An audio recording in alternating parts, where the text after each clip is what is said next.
زه دا وایم څوک باس کړي زه باس ته افغانستان د بل جنګ توان نه لري د دنیا لنډهر د دنیا مست سانډان چین د دنیا مست سانډ روس د دنیا مست سانډ فرانس د دنیا مست سانډ فرنګۍ د دنیا مست سانډ امریکا وتلې بیا یې راولي که څه کوو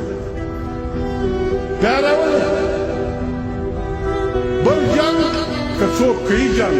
زما ایمان دا دی بل جنګ افغانستان ځلوي شي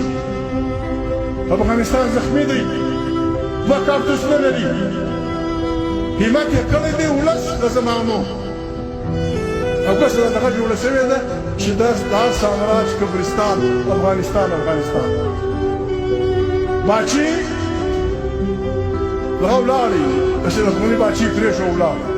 لس ورځې بعد ما پرس کانفرنس کړی دی ما ته یوه ملګري نه دي ستا څه وویل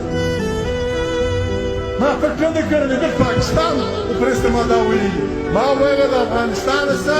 د امریکې پوځونو وتل د افغانستان د ټولو همسایګانو د عقل او د ځیرکتیا امتحان زه ډېر واضح وایم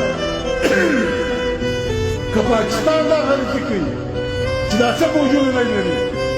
دا څه پوځونه دی لري دا کور کمانډر هغه کور کمانډر ملتان کور کمانډر چې دا ګرد کور کمانډران په افغانستان ورننه باسي افغانستان ته ننوتل اسان دی چې پاکستان سره د ګردو لښکر ننوځي د پاکستان به هم قبرستان افغانستان